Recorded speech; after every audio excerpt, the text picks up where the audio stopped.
Hendry Motorsports will allow Kyle Larson to race in the Indianapolis 500, and they're opening to run other series. Team Penske will have their Xfinity Series program on a part-time basis, and NY Racing says they're planning to run basically almost a full season in 2022.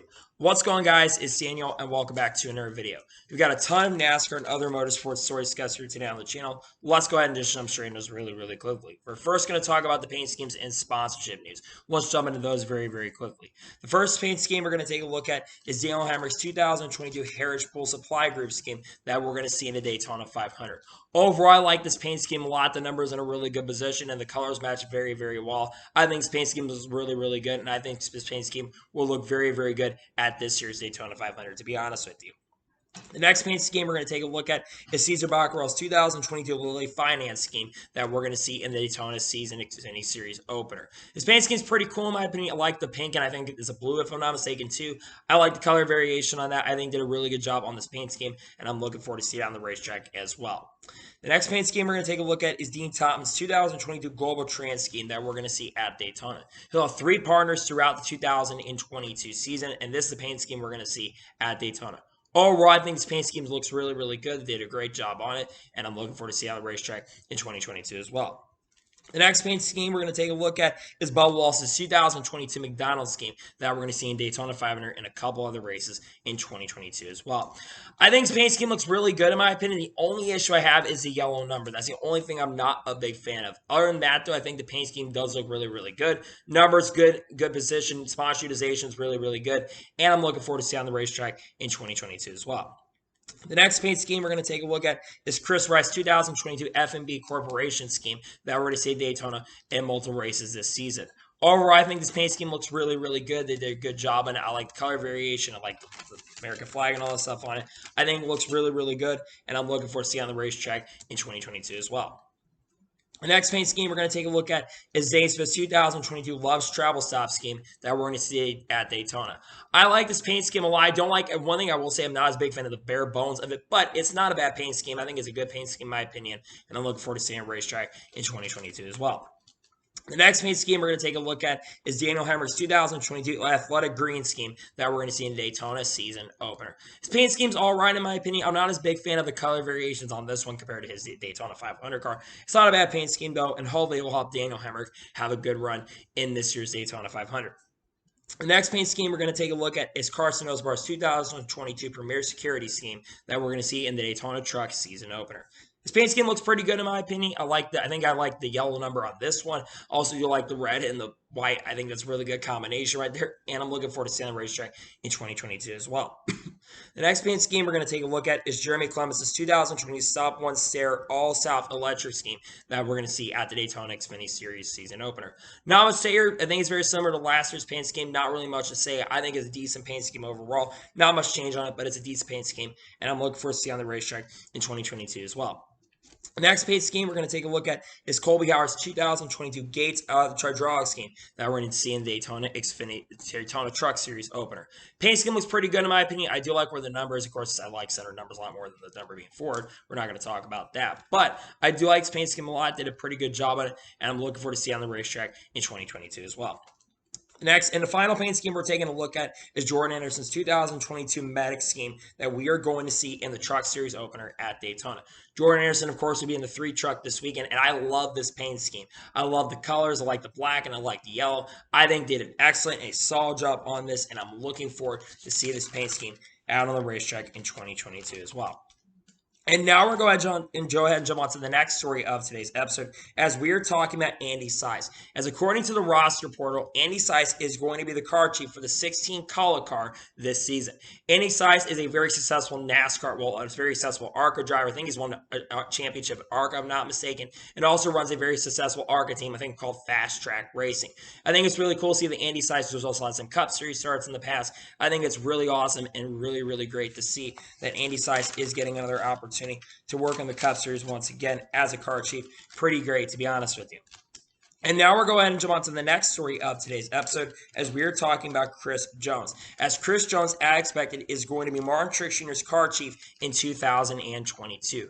Chris Jones was a car chief last year for the 20 car, and he moves over to the 19 car. After Blake Harris, who was Martin Truex Jr.'s car chief last year, he was moved over to work as crew chief for Michael McDowell this season. Cool to see that Chris Jones getting an opportunity. I think Chris had a pretty decent year last year, so hopefully Chris Jones can do a really good job as a car chief of this team. Overall, he hope he can do a really good job because I think it'd be great for the sport if he can do really good, to be honest with you. And now we're going to go ahead and jump on to the next stories of today's episode as we're going to talk about all the spotter changes that are going to be happening for 2022. First, let's talk about Doug Campbell, as Doug Campbell is going to be spotting for Matt DiBenedetto in 2022. He spotted for Matt DiBenedetto the last couple of years, and he's also spotting for Austin this year in the NASCAR Cup Series. Hopefully, he can do a really good job this year as a spotter for Matt DiBenedetto. Next spotter we'll talk about is for Dean Thompson, as Stevie Reeves, who's had a lot of success in NASCAR, will be the spotter for Dean Thompson in the Truck Series opener. Hoping to do a really good job as a spotter.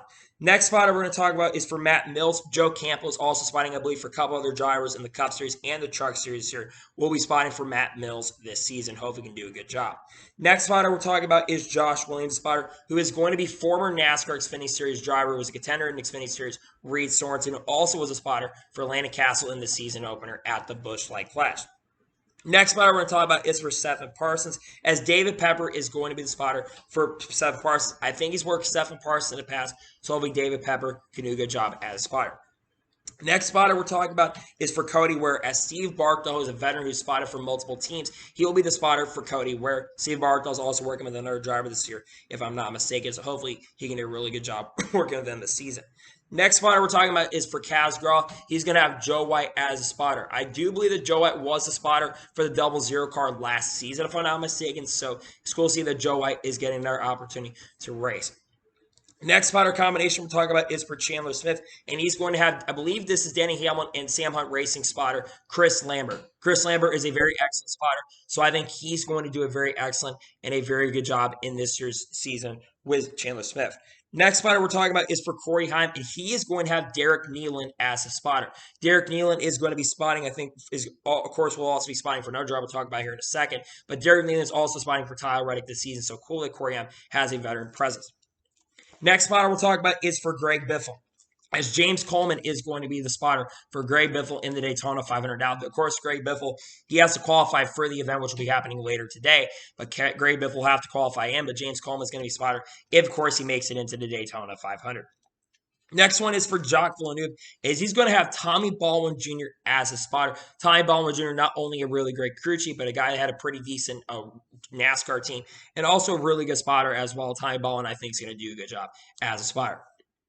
Next spotter combination is for Spencer Boyd, as he's going to have Daniel Suarez as a spotter, Frankie Kimmel II as a spotter for Spencer Boyd. That's a good spotter. I think Spencer Boyd's spotter will do a really good job. Next spotter combination we're talking about is for Danny Bone, as Andy Houston, who I believe is currently the spotter for Austin Dillon in the Cup Series. He'll be the spotter this season for Danny Bone. Andy Houston is a really good spotter. He's been doing this for a long time, has been in the game for years, so no surprise he's getting an opportunity. Next spotter combination we're talking about is for Drew Dollar, as Stevie Reeves is going to be the spotter for Drew Dollar. Now, we'll talk about Drew Dollar here later, but Stevie Reeves spotting for Drew Dollar, that's a good spotter. Not as much a driver, but he'll be the spotter for Drew Dollar. Next spotter we're talking about is for Brandon Jones, as no surprise here, I think Drew Herring spotted from last year. Drew Herring will be the spotter for Brandon Jones in the NASCAR Xfinity Series this season. Hope he can do a good job. Next spotter combination is for Chase Purdy and Brandon Benesh, who is a spotter, I believe, for someone in the Cup Series, if I'm not mistaken. He'll be the spotter for Chase Purdy in the NASCAR Campbell Truck Series in the 61. Next, for Sheldon Creedy, also is going to be spotted going to have a spotter for Brandon Benesh. Brandon Benesh, like I said, is a really veteran spotter for many years, so I think he's going to do a really good job. Then we've got Austin Hill, and Austin Hill is going to have Derek Nealon as his spotter for 2022. Derek Nealon, a very good spotter, and with our starts camp, so that is not surprising, to be honest with you. And finally, for Cesar Bacarella, Clayton Hughes, who is the spotter for Michael McDowell, he'll be the spotter for Cesar Bacarella this season. So hopefully he can do a really good job as a spotter this season. And now we're going to jump on to the next stories of today's episode, as now we're going to talk about all the crew chief combinations that have changed for 2022. First, let's start out with Jeremy Clements, as Mark Setzer is going to be back crew chiefing for Jeremy Clements' season. I believe Mark Setzer was a crew chief last year for Jeremy Clements, so he'll be back working with Jeremy Clements this season. Next, let's talk about Clay Greenfield, as Tucker Wingo, I think, has a little bit of experience. I think he's also the son of Donnie Wingo. He will be the crew chief this year for Clay Greenfield. Hopefully, he can do a really good job as a crew chief this season, but Tucker Wingo will be the crew chief for him. Next, for Austin himself, Ryan Salomon, who I believe was a crew chief last year for Austin himself, he's back working with Austin himself this year. Ryan Salomon's a really good crew chief. Also, Tony Raines will be the spotter for Austin himself this season. Next, for Harrison Rhodes, he is going to have Tim Brown as his crew chief for the season. Tim Brown, I'm not sure how much experience he has as a crew chief. Hopefully, he can do a really good job as a crew chief this year. Next, for Carson Osbar, he's going to have veteran crew chief Phil Gold, who's crew chief for guys like Ross Chastain, and of course, Ryan Reed. Phil Gold's a really good crew chief. I think he'll do a great job this year. Next, for crew chief for Timmy Hill, he will have Jeff Weaver as his crew chief. Now, of course, Timmy Hill has to qualify his way into the Truck Series opener, but Jeff Weaver will be working as a crew chief for Timmy Hill. Next, for Bailey Curry, he will have Wayne Carroll as his crew chief in the 4-car. Wayne Carroll is has a very big veteran presence in the NASCAR Xfinity Series with this team, so no surprise he's working with Wayne Carroll. Next, after that, you have Jacques Villeneuve, who is going to have Josh Rayum as his crew chief. No surprise, Josh Rayum is working, and Rayum Brothers are working the team, so no surprise right there. Next, for David Reagan, he is going to have Mike Hillman Jr. as his crew chief. Mike Hillman has a lot of veteran presence and also had a team for a little bit there. Mike Hillman, great crew chief. He'll be working with them this season. Next, for Jeffrey Earnhardt, he is going to have Andrew Abbott as his crew chief. I don't know how much experience Andrew Abbott has, but hopefully Andrew Abbott can come in here and do a really good job as a crew chief for Jeffrey Earnhardt. Next, for my cider, he will have Shane Whitlock as his crew chief. I don't remember if Shane Whitlock was a crew chief last year for the 31 car. He'll be the crew chief for my cider. Next, for Jordan Anderson, he is going to have Teddy Brown and the Truck Series opener. Not sure how much experience Teddy Brown has, but he will be the crew chief for Jordan Anderson this season. Next, for Kyle Weatherman, he will have Nathan Kennedy as his crew chief. I think Nathan Kennedy's worked with DGM in the past, so not a major shock he's worked with them once again. Next, for Alex Abay in the Truck Series opener, he is going to have Ryan London as his crew chief. Ryan London has a little bit of experience with the DGM team. Hoping he can do a really good job as a crew chief for this team. Next, for Thad Moffitt in the Truck Series opener, he is going to have Andrew Abbott as his crew chief. Again, Andrew Abbott, of course, who is working with Jeffrey Earnhardt. He will be the crew chief as well for Thad Moffitt. Next, for Jason White, he is going to have John Rayum, who I believe is the brother of Josh Rayum. He'll be the crew chief for Jason White in the Truck Series opener. Jason White, I believe, has to qualify his way into the Truck Series, and hopefully John Rayum can do a good job. Next, for Jesse Little, he is going to have Eddie Troconis as his crew chief. Not a major surprise. Eddie Troconis has been a crew chief for Young's Motorsports, so it's not a major shock to me that Eddie Troconis is crew chiefing once again. Next, for Jennifer Jo Cobb, she is going to have Rick Lind as a crew chief. I think Rick Lind is crew chief for many, many years, so it's good to see that Rick Lind is crew chiefing once again. And finally, we have David Starr, who is going to have Jason Miller as his crew chief for the Truck Series opener. So Jason Miller hopefully do a really good job for the Xfinity Series for the SS Greenlight Racing. He'll be the crew chief this year. Hopefully, he can do a really, really strong job and help this team have a great start to the season in 2022.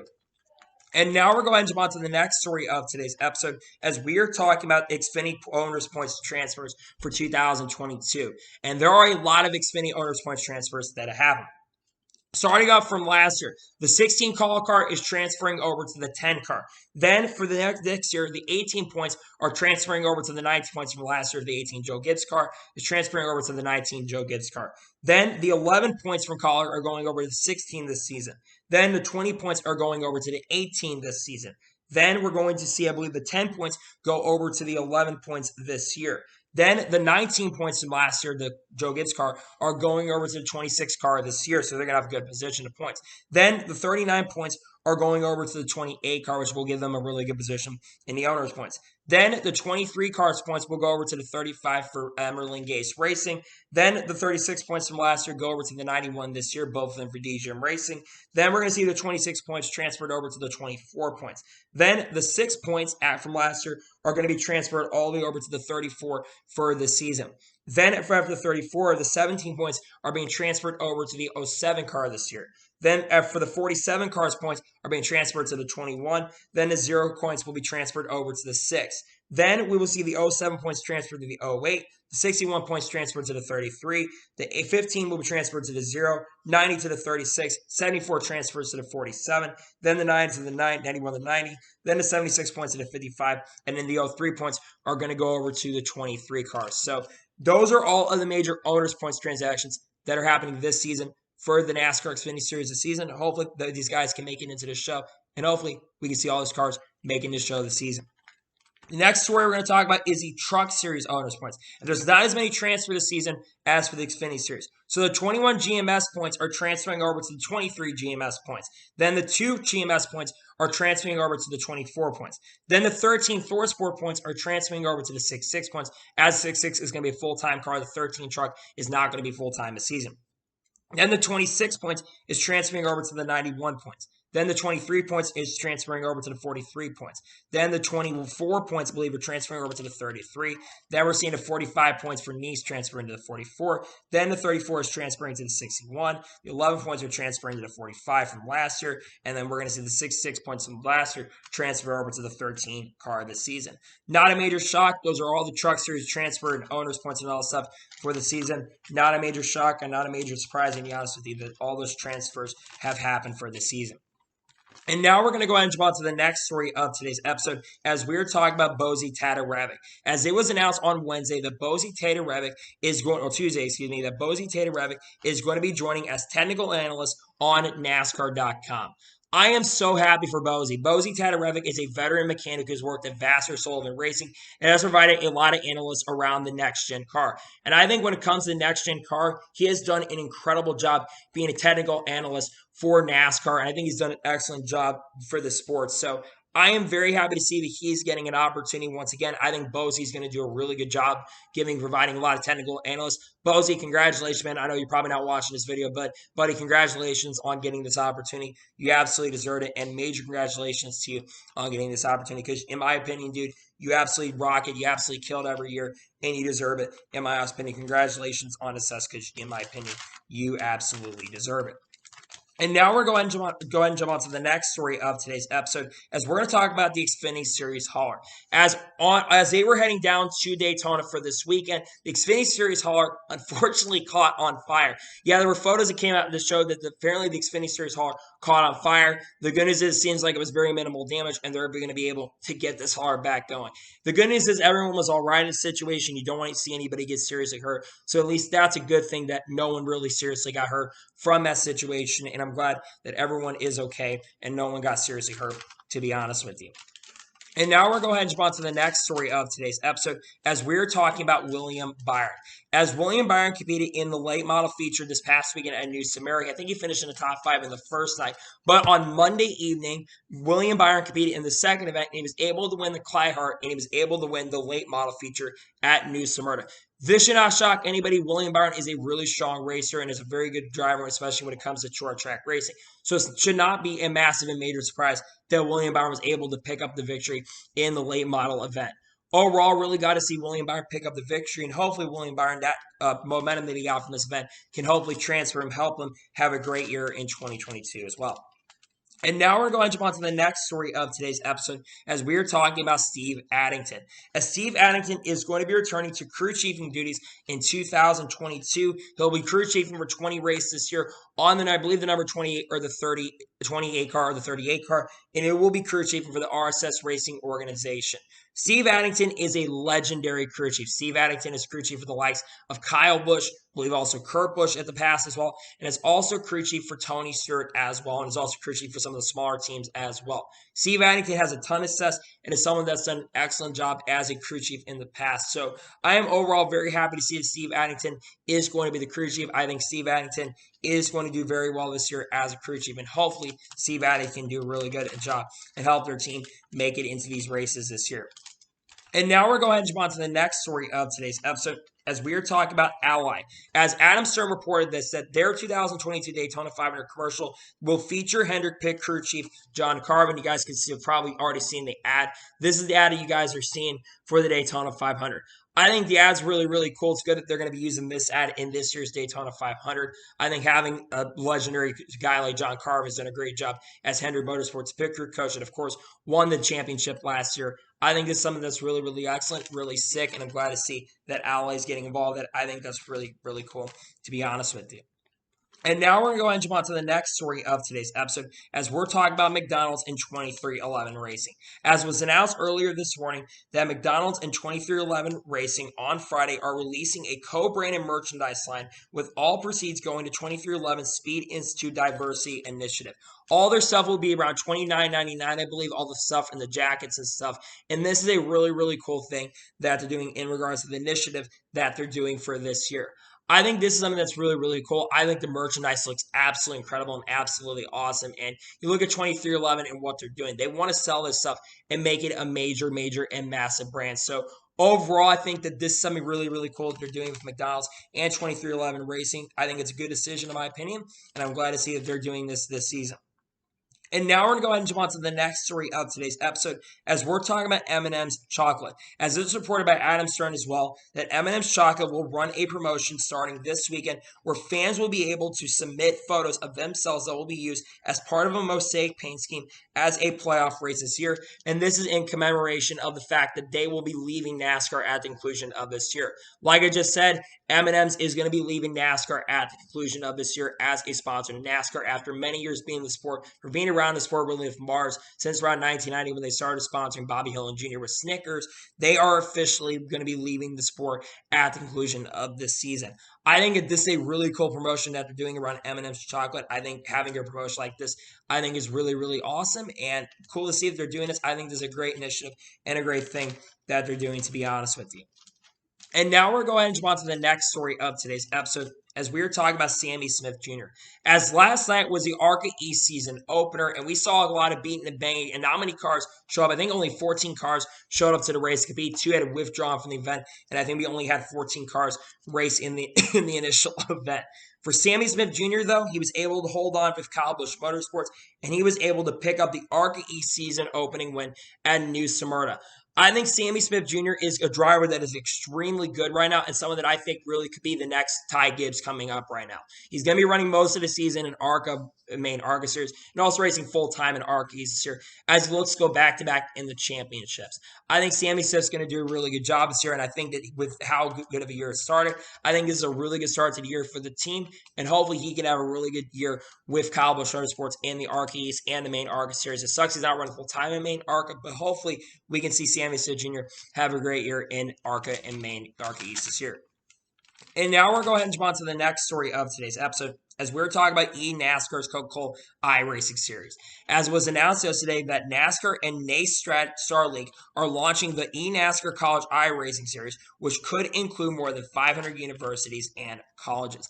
I think this is something that's really, really cool. They're getting over 500 universities and colleges. It's unclear what universities are going to decide to do. It's unclear if it's going to be like for schools and stuff. But I think having a league like this, especially with the growth of iRacing over the last couple of years, having a league like this, I think is very, very important, having a big league like this that is trying to succeed as much as possible. That, I think, is something really, really cool. And I think that this initiative they're doing and this little eNASCAR Coca-Cola iRace series will be big. Now, I don't know how successful it's going to be honest with you, but I do think that this Coca-Cola iRacing series they're doing for NASCAR, I think is really, really cool. I'm glad to see they're doing this upcoming year. And now we're going to go ahead and jump on to the next story of today's episode as we're going to talk about the NASCAR Xfinity Series provisionals. As there have been an updated change in regards to NASCAR Xfinity Series provisionals when it comes to getting into races, as NASCAR has added a past winner's provisional.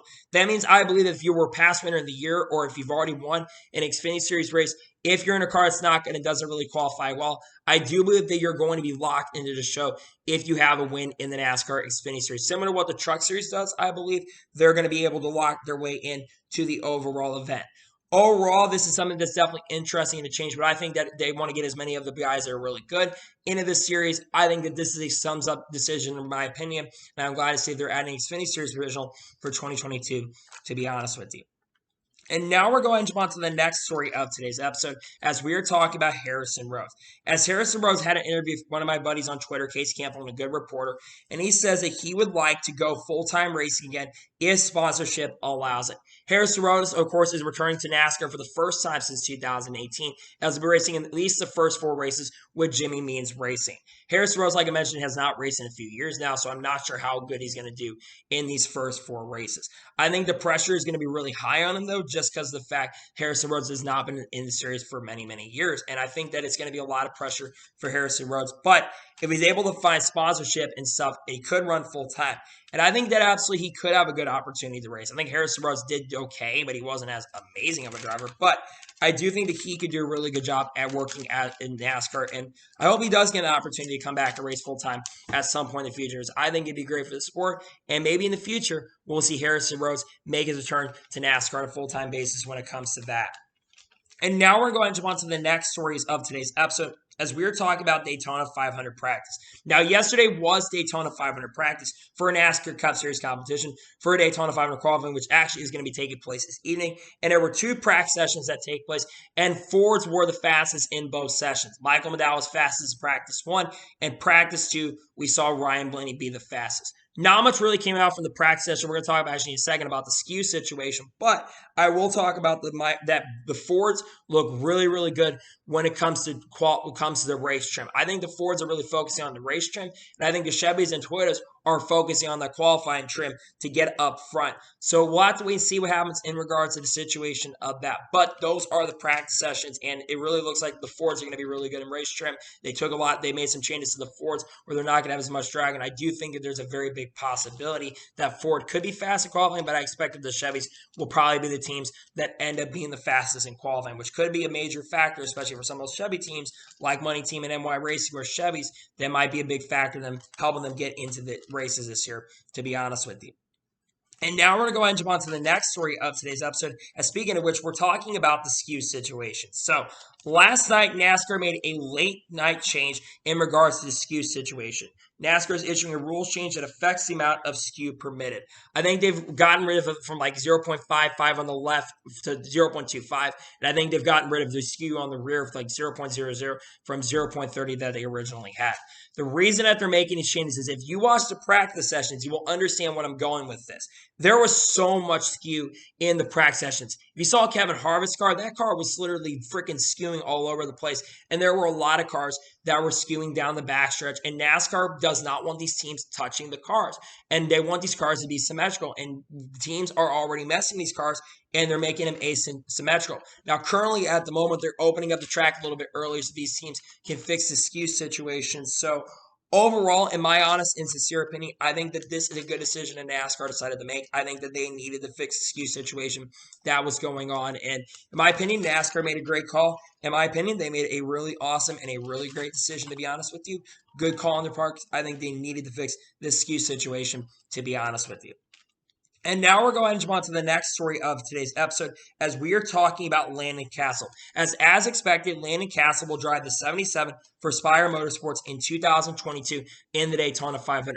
This has been expected for a long time, but it basically got confirmed a couple days ago. He'd be driving full-time not full-time, but he'd be driving the 77 for Spire Motorsports in the Daytona 500. He'll have Fox Station on the car, which we already seen that paint scheme.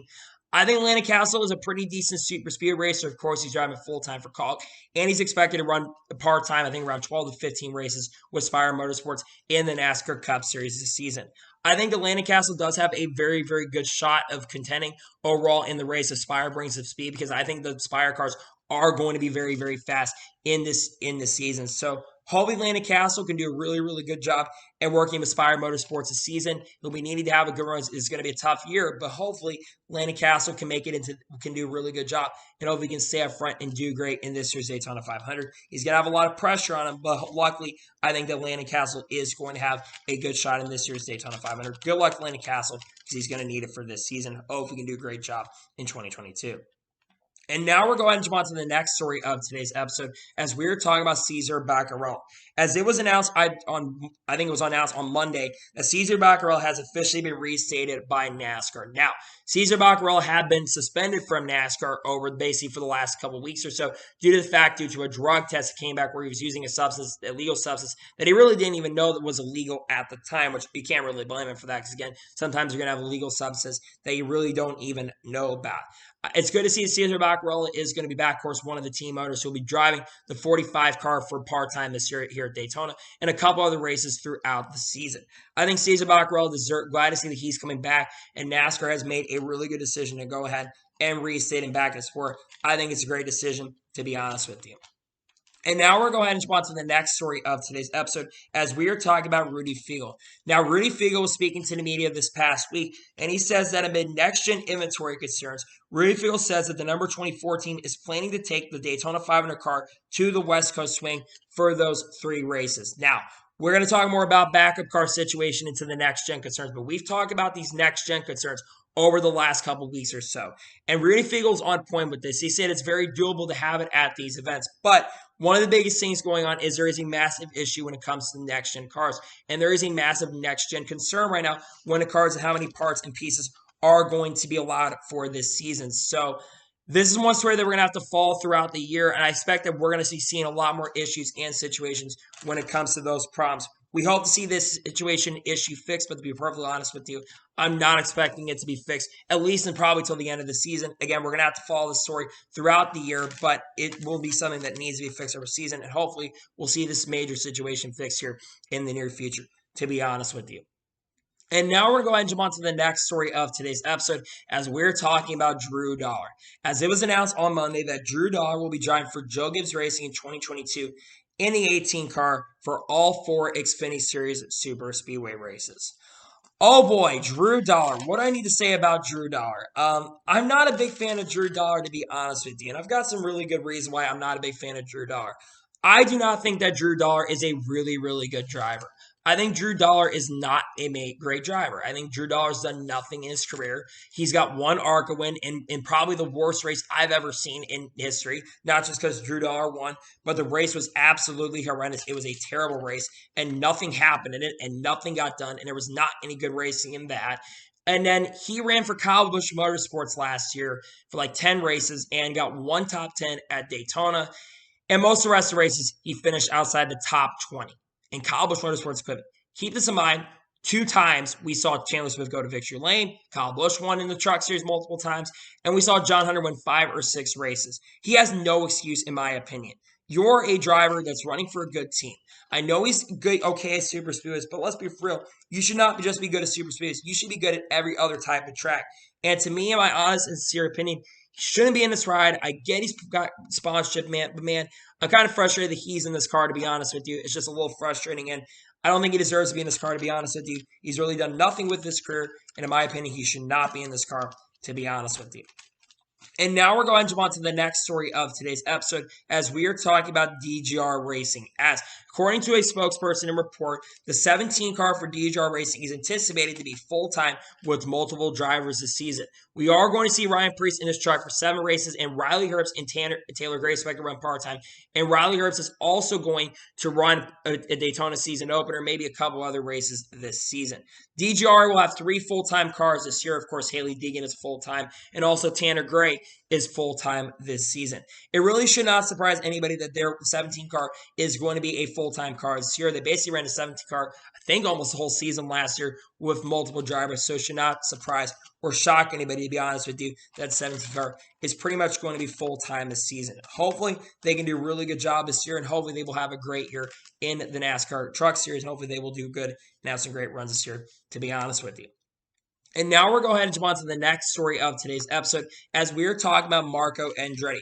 As was officially announced yesterday, that Marco Andretti will drive the 98 for Andretti Autosport at the Indianapolis 500 with KULR Technology as a sponsor on the car. Marco Andretti usually tends to has not ran full-time in IndyCar, I think, since 2019 or 2020, but for the last couple of years has attempted to race in the Indianapolis 500. Now, you look at his success in IndyCar, he really hasn't had that much. He's only gotten 2 IndyCar wins in his career. I think Detroit in 2013, and I also think in 2006 in his rookie season. But Marco Andretti is really good at Indianapolis, and Andretti has tended to bring a lot of pace and a lot of speed. So how likely do I think he's got a good chance to win? Well, of course, he's going to have to qualify his way in, which, let's be for real, he's probably going to qualify his way in to the Indianapolis 500. He's a really good racer, Indy, so I expect him to qualify his way into the race. But I think that Marco Andretti is going to have a lot of pressure on him this season. Hopefully, Marco Andretti can do a really, really good job. Hope he can be very, very successful, and Marco Andretti is going to have a lot of pressure. Hopefully, Marco Andretti can do a really good job this season in 2022, to be honest with you, in the 98 for Andretti. And now we're going to go ahead and jump on to the next story of today's episode as we are talking about Natalie Decker. As expected, Natalie Decker is going to drive the 33 for Raymond Brothers Racing in 2022 part-time with nerd focus on the car for the season. Natalie Decker, like I said, will drive part-time for the organization, and she will be in this car on a part-time basis. Now, Natalie Decker, here's my opinion on Natalie Decker. I don't really think she's that great, to be honest with you. I think she's had some okay success, but Natalie Decker, someone that really has not done much in her career so far. Again, she hasn't been in good equipment the last couple of years, so you can't really expect high expectations for her, but she will be in this car at Daytona and some other races this year. Natalie Decker's not done much. She was in a car, in a really good car for Venturini Motorsports, and struggled in that series. Do you really think that she's going to do much? No, she's probably going to struggle, but sponsorship comes into play, and she does have that Busch Beer stuff that's going to help her be in NASCAR for many, many years, so maybe she'll go to a better team in the future. Who really knows? That being said, though, I do hope Natalie does okay this year, but honestly, I'm not really expecting much from Natalie. She may end up proving me wrong and have a good year, but to be honest with you, I'm not expecting much from her. So we'll have to wait and see what happens to Natalie Decker, but to be honest, I'm not expecting much from her, to be honest with you, this season. And now we're going to jump on to the next story of today's episode as we are talking about Timmy Hill. Now, Timmy Hill was speaking to SiriusXM NASCAR Radio in Media Day, and he says that if the 66 does not make the Daytona 500 this year, they most likely will not enter another Cup Series race in 2022 and most likely are going to have to sell their next-gen car. That is definitely interesting because this car we thought was expected to be a full-time car this season, but I really think that MBM really wants to make the Daytona 500. Now, let's be for real, their speed has not overall been the fastest so far in the speed weeks so far. They've not shown a lot of overall pace and not shown a lot of outright speed. So they're going to have a lot of pressure this year to make it into this year's Daytona 500. And of course, qualifying is tonight, so they would like to be in the top 2 for that qualifying, but let's be for real, I'm not sure if they're going to be able to have the pace and the outright speed. So they're probably going to have to hopefully get enough speed to make it in. So we'll have to wait and see what happens with Timmy Hill, but they really need to hopefully have a lot of pace and speed to make it in because they want to be full-time, probably want to run the whole season. But let's be for real, they probably won't. We're not sure if they're going to have the overall pace and the outright speed, to be honest with you. And now we're going to jump on to the next story of today's episode as we are talking about Michael McDowell. Now, as I said, we talk about Daytona 500 Media Day is currently going on. And Michael McDowell says that more sponsors have committed to the 34 this season and says there may be only one race available for sponsorship for the 34 car this season. This is really, really huge considering, and we'll talk about why it's huge, but this is really, really huge for a major, major reason because Michael McDowell in this team, you look at the sponsorship and stuff and look at Love Travel Stops, how much they've stepped up. And some of the other sponsors like Horizon Hobbies come in and sponsor the team. One of the big reasons why this team is in a really much better position, and one of the biggest reasons why you want to have sponsorship utilization and stuff, and why we're seeing them be in a good position, is because if you don't have to worry about sponsorship, you can focus on making better cars and making your performance a lot better as a team. So I think that this could really help Michael McDowell, and even the 38 team as well, could really help when it comes to them not worrying about sponsorship and stuff. This could be really good for the sport overall and really, really good for this team. So I'm all very, very pleased to hear that Michael McDowell's team is in a much better place when it comes to sponsorship, and I think that's great for the sport, to be honest. They're in a much better place when it comes to sponsorship. And now we're going to jump on to the next story of today's episode as we are talking about Erik Jones. Now, Erik Jones is speaking during Media Day as well, and he says that we cannot wreck this car before the Daytona 500. Now, the big reason why he's saying that is because, like I mentioned, of the part shortage right now. Erik Jones is pretty much on point. I think he's not just saying his car. He basically said that probably everybody probably does not want to wreck the car, and probably why we're not seeing these cars really go as fast and take it as seriously, but probably why we're going to see a very tame duel this year. The reason is because these teams don't want to wreck these cars, right? They want to basically have enough cars to make it through the season because, again, a lot of these teams are probably going to be taking this car all the way out to the West Coast because this car, while it's very usable at different other types of tracks, the car is not, there's not as many cars currently available at the moment right now, and these teams are trying to basically save their stuff right now and not wreck their cars. Overall, I think this is a story that we're going to have to continue to watch over time, but I think it's a very important story, to be honest with you, to keep watch over this year. And now we're going to jump on to the next story of today's episode as we are talking about backup cars. Now, Bob Parker was speaking to many people in the garage in regards to the backup car situation, and he says that Hendrick, Stewart-Haas Racing, RCR did not bring backups. Now, originally he said Team Penske, but Team Penske did bring some backups to the track. Joga's Racing does have some backups ready, but they're not in the garage at the moment. Trackhouse, 2311, RFK, Front Row, and JHG have a backup or two here at Daytona. Now, of course, all these teams could probably travel back to North Carolina if they do wreck the car in the duels. But, of course, teams probably don't want to wreck their cars for the duels because they want to make sure they have enough cars to make it. But we've already talked about these next-gen concerns in regards to the inventory problems of the next-gen car. And this should not really surprise anybody in regards to these issues with the next-gen car, considering, again, there's a lot of cars right now that a lot of teams don't have enough cars to right now probably make it through the season. There's a lot of teams that don't really have 7 cars. Some teams only have 1 or 2 cars currently at the moment. Look at Stewart-Haas Racing.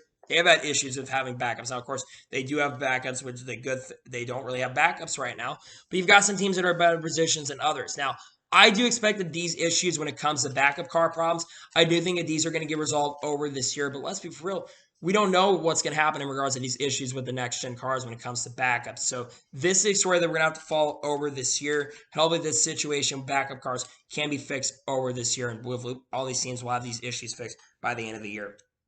And now we're going to jump on to the next story of today's episode as we're talking about David Starr. As it was announced yesterday that David Starr will drive the 08 for SS Greenlight Racing in 2022 for 28 races this season.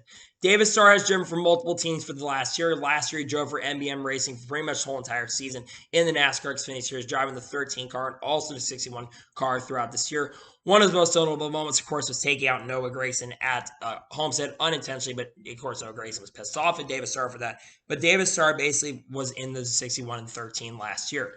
Now, David Starr is one of the older veterans of the sport. He's been in the sport for many, many years, really since about 2000. And like I said, he's a much older driver. Now, my expectations for David Starr are really not through the roof because he's not had really a lot of great runs.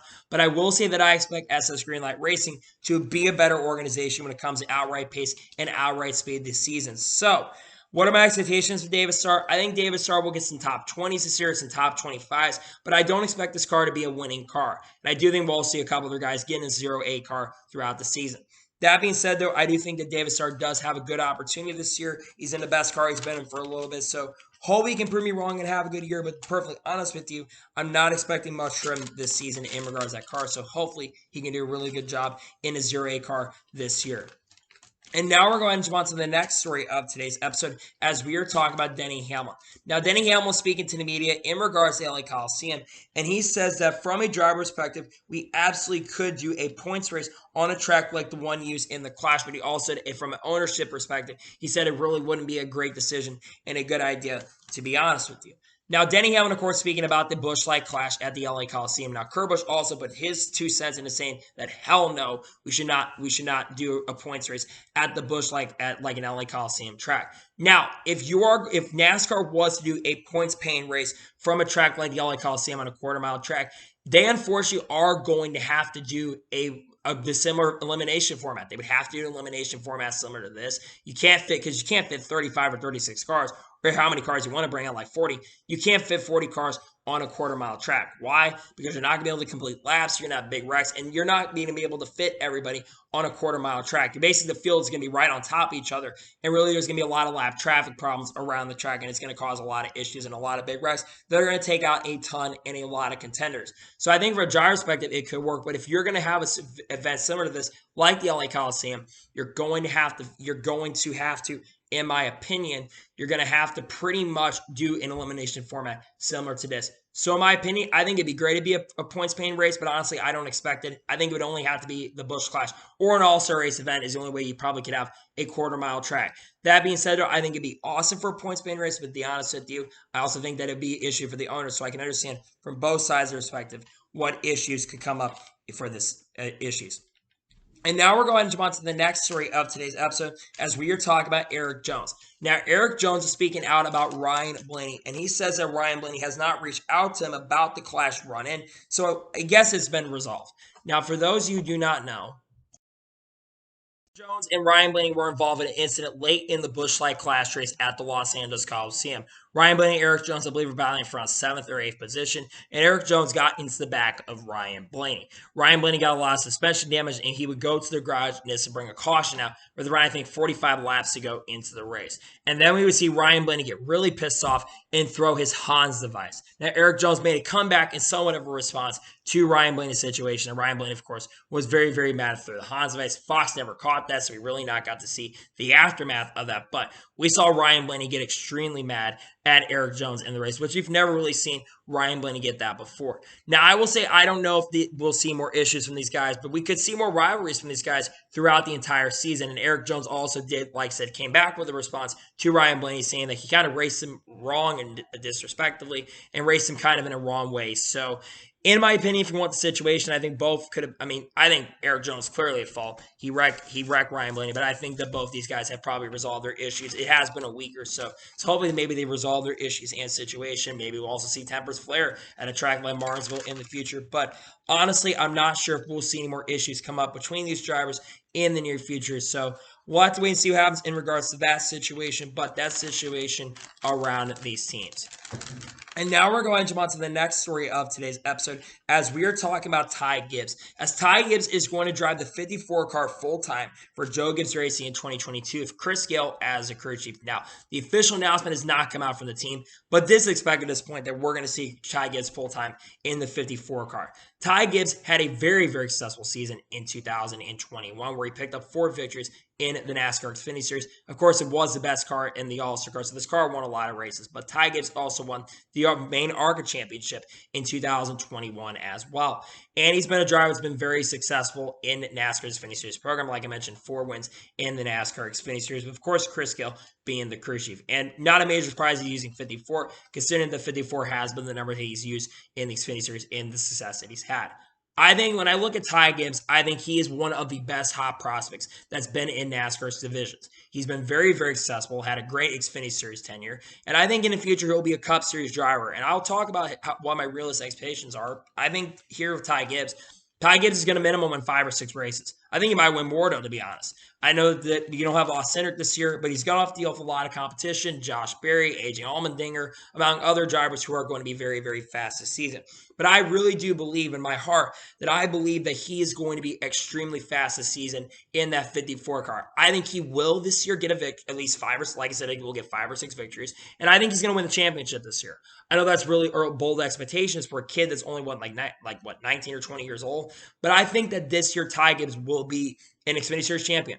I think he'll, of course, have to deal with some competition from other drivers in this series. But I do, in my heart, believe that Ty Gibbs will be the Xfinity Series champion in 2022. Overall, I'm very, very pumped up and very, very excited to see that he's going full-time this year in the 54. We're just waiting on sponsorship and other things to let him reveal it. I think if you're sponsors and stuff, you need to reveal it very, very soon. If you want to have Ty Gibbs being ready to go and be prepared. Now, of course, he's going to be full-time with the team. We know this, but I think that this year Ty Gibbs will do a very, very good job in the NASCAR Xfinity Series, and I'm really excited to see that Ty Gibbs will be full-time with Joe Gibbs Racing in 2022, as expected. And now we're going to jump on to the next story of today's episode as we are talking about Jeff Gordon and Denny Hamlin's response. Now, this is reported by Adam Stern on Monday. And as reported, Jeff Gordon's goal for Team Hendricks includes getting his drivers like Chase Elliott to step outside their comfort zones to become more mainstream like he was. Now, Jeff Gordon, I think, is really on point. He said, I wasn't really comfortable going on Saturday Night Live. Now, Jeff Gordon really is on point in that situation. But Denny Hamlin made a response to this, and Denny Hamlin said on Twitter is you cannot force a star to happen. It's got to be organic. But in our sport, the core fans don't like anything different. They prefer their ice cream to be vanilla, race with even a topping. The rest of the world who doesn't watch racing just sees that as boring. I think Denny Hamlin is also on point in this situation, a good comeback. And I think that Denny Hamlin really is on point. It has to happen organically and naturally. You have to let these drivers grow with their personalities. One of the biggest issues is you have these drivers that do end up getting a personality, and they don't become fan favorites. Look at Noah Gragson in Xfinity Series. Noah Gragson is one of the most polarizing drivers, but also Noah Gragson does have an incredible and a great personality and a great sense of humor at the same time as well. And that's what makes Noah Gragson a really great driver and someone who I think will be very, very successful when it comes to his personality. But a lot of people do not like that toxic personality. But also, Jeff Gordon's on point. He wants his drivers to be mainstream. And look at how many drivers were extremely successful. Look at the guys who are most popular. Tony Stewart, Jeff Gordon, Dale Earnhardt Jr., Jimmy Johnson was someone who was pretty popular. Mark Martin, guys that were really, really popular. And why? Because they had really good personalities and were able to be more outgoing and show that personality. Carl Edwards, another driver, had a really strong personality in the mid-2000s. And you got to let these guys be opened up. One of the biggest issues is these sponsors want these guys to be super, super vanilla. And I wish that these sponsors would let these guys be able to be a little more outgoing and stuff and be able to go out there and talk to fans and be more outgoing and be more mainstream and go out and do stuff. And people, of course, are going to say he's criticizing Chase Elliott. Chase Elliott does have somewhat of a personality. He just doesn't always show it all the time. But he does have a personality, same as Alex Bowman. It's how Larson does also have somewhat of a personality as well. And I think Jeff Gordon also is on point here because he wants these guys to be outgoing and grow the sport. I think Jeff Gordon is someone who's going to do a really good job running the sport, a really good job running Hendrick Motorsports. But also, like I said, Denny Hamlin has got a really good point when it comes to letting these drivers not be vanilla and let these drivers be a little bit more outgoing. So I think that's something that could be really good. And I think that Denny Hamlin and Jeff Gordon both are on point with what they're saying, to be honest with you. And now we're going to jump on to the first of three major stories in today's episode as we are talking about Team Penske. Now, we thought the Team Penske's Xfinity Series program was basically gone, but then they sell their owner's points, which is very, very questionable. Then, Roger Penske here on Sirius NASCAR Radio yesterday says that Team Penske is planning to race in the NASCAR Xfinity Series in 2022, but their plans are to be announced, and they will be a part-time team in 2022 with all other Cup drivers expected to drive in the car. Now, I'm definitely shocked, to be honest, with the Team Penske's Xfinity Series program is going to be a thing this year, considering that we didn't think that they would be a thing this year. But I'm also very happy considering last year they were one of the best teams in the Xfinity Series last year. They won the Owners' Points Championship last year and made the championship and it would have been really unfortunate for them to not be a thing in 2022. But it's really great. Now, basically what I'm saying is we're going to see this team as a part. We're going to see this team with all their Cup Series drivers most likely driving in the car this season. So we're going to see probably Harrison Burton get some starts, Austin get some starts. We're also probably going to see Brad. Maybe we're also going to see Ryan Blaney get some starts, and Joey Logano get some starts on a part-time basis this year. I would think Harrison Burton would probably get a majority of those starts because Harrison Burton originally was supposed to drive full-time for Team Penske this season with Dex Imaging in the Xfinity Series. When the opening came up, he got the opportunity to go up to the Cup Series in this season. I think that Harrison Burton is going to run like I said, will run a majority of his races as he tries to get experience. I think then we'll probably see Joey Logano run some more than Ryan Blaney, and we'll probably see, like I said, we'll see the other guy on the team, Austin Cindric, get starts probably on the road courses this season. But will we see more drivers race? Will we see other drivers that are not on the team currently in their top division race? That is a big question right now. Will we see it? That's a major, major question right now. Will we see a guy like Ernie Francis Jr., who's going to run probably in the SRX and probably also run at Indy Lights this year? Will we see him get a start this year? That's something we'll have to wait and see. Will Hailie Deegan run for this team this year on a part-time basis? We get a couple starts because we know that she wants to jump up to Xfinity. There's also been talk maybe there'll be a second SHR car this year, but maybe she'll get an opportunity to race for Team Penske and Xfinity. That is a major question that we don't know about. But one thing I will say is I'm very pumped up and very excited to see that we are going to see Team Penske back in Xfinity. I think a team like them being Xfinity is very important. It's also very important for Ford's development for the future because if you don't have Team Penske and Xfinity and eventually you want to get another guy full-time on your team, you want to have another Ford team. And Ford needs as many teams as possible as they can get. I know they expanded with SS Greenlight Racing this year. There's more RSS Racing team this year. But it's really good to see the Team Penske's Xfinity Series program is going to be around. Because you look at the success of the Team Penske's Xfinity Series program, they've went on to win a couple championships with Austin Cindric and Brad Keselowski, and they've won many, many races as well. So I do hope that this team will show up this year, and it looks like they're going to. So that's a great thing, and I'm really happy to see that they're showing up this season as well. And now we're going to move on to the next major story of today's episode as we are talking about NY Racing. As NY Racing was on SiriusXM NASCAR radio on, I believe, on Monday evening, and they said that John Cohan, who is the owner of the team, says that NY Racing plans to run a majority of the season, or almost basically the full season, in 2022. Now, they did not say if Greg Biffle will be in the car on the full-time basis or not, but they're planning to run a majority of the races this year, almost a full season, and basically going to be similar to JT Doherty Racing, how they were in the NASCAR Cup Series last year. And they will most probably have rotation. We don't know what the driver lineup will be, but they'll run a majority of the season, pending sponsorship. I am very happy to see this. Of course, NY Racing is back in the Cup Series for the first time since 2018 when they had Jay Gili in their car. When you look at this team, they're not a very fast team, but they've been around for the last couple of years. They were in 2013. They were originally Extreme Motorsports, and they've been around from time to time. They, of course, are attempting to make their first start in the Cup Series since 2018 when they were with the 7 car with JJ Yeley in the car. But they also did mention that Greg Biffle we're unclear if Greg Biffle is going to be in the car for more races than this or if he's just going to be in the car for the Daytona 500. But I really think they probably want to keep Greg Biffle in this car. Now, if they don't keep Greg Biffle in the car for the whole entire season, what other drivers could they get to run part-time? You do have other drivers that are part of the Chevy development. Of course, you have Matt DiBenedetto. And now Matt DiBenedetto, of course, is someone that is running full-time in the Truck Series this year. But why not Matt DiBenedetto? I know a lot of people are probably going to question me saying, does he really not deserve a Cup Series ride? Maybe he could be a good driver to choose from if it's a part-time basis. Get a guy like Matt DiBenedetto to get a few starts if you don't get Greg Biffle on the base of the whole season. Why not, like I said, Matt DiBenedetto? Ryan Newman's another driver. Ryan Newman's a driver that's a free agent currently at the moment. We don't know if he'll have any NASCAR plans this year. They used to follow Ryan Newman on Instagram. I don't think they do anymore. But why not Ryan Newman? Ryan Newman would be a really, really good driver to get into your car, a driver that could really help your team stand the ground if you can't keep Greg Biffle in the car.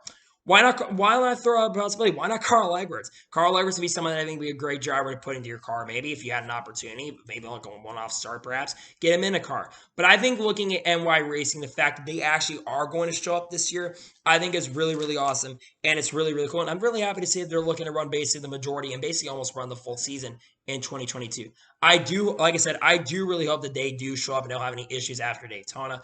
But I want to see a team like NY Racing run the full season in 2022. And I hope they do run full-time this year. I really hope that they don't just run Daytona and do run the full season because, again, it's more car counts as well. You want to have as many cars as possible in NASCAR. And I think if they do run the full season, I think that will be really, really awesome and really, really great. So I hope they do run full-time this year. I hope that they get to run the whole entire season. I think they're going to be very similar to JT Doherty Racing. And I hope that it's Greg Biffle does run full-time. But if Greg Biffle does decide, of course, running the series like the SRX, as he wants to go to the SRX again next year, I think that'd be really, really cool. So I hope it does happen, and we'll have to wait and see what happens. But it looks like maybe we're going to see NY Racing in more races than we initially thought. It was unclear what their schedule was, but they're looking very similar to like the Money Team, which the Money Team, of course, is going to run around 15 to 18 races this season. So we'll have to wait and see what happens, but it looks like NY Racing is going to attempt to run more races than we initially thought. And now we're going to jump on to the final major story of today's episode as we are talking about Kyle Larson and Hendrick Motorsports. Now, this was the big bombshell that dropped on Monday evening.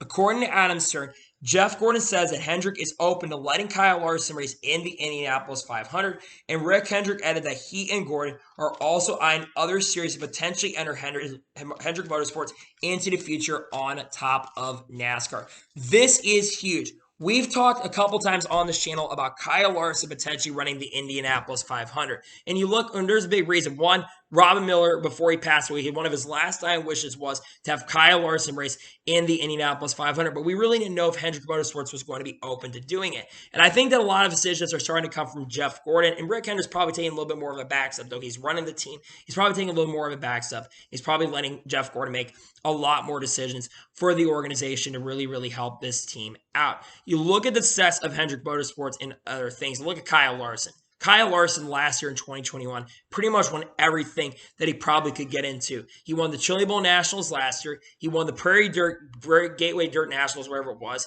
He won, of course, won the Knoxville Nationals and won also the Kings Royal last year, along with winning 10 races and winning the NASCAR Cup Series Championship last year on top of that. And he doesn't really win any races so far this year in 2022. But Kyle Larson is what I expect to be a really good championship contender. And like I said, we didn't know if Hendrick was going to be able to let him do it, but it looks like they're letting him be able to do that this season.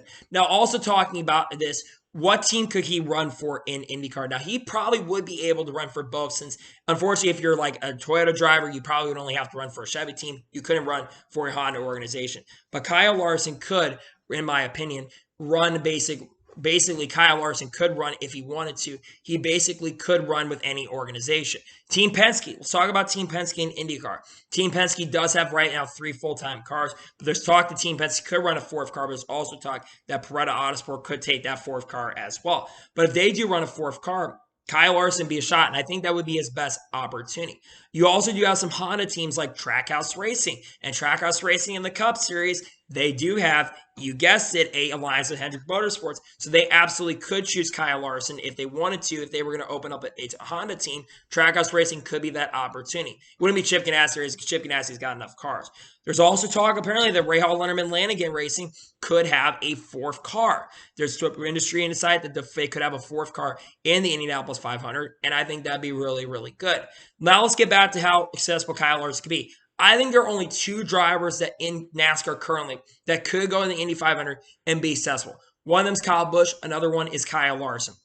I think Kyle Larson more lenient than Kyle Busch. Kyle Larson has a lot of open wheel experience. Plus, he's someone that it doesn't matter what car he gets into, he can be very, very successful. And I think that if he gets into a car this year in the Indy 500, I think he will be very, very successful. And I think it'll be big for the sport. And just think about Kyle Larson in the Indianapolis 500.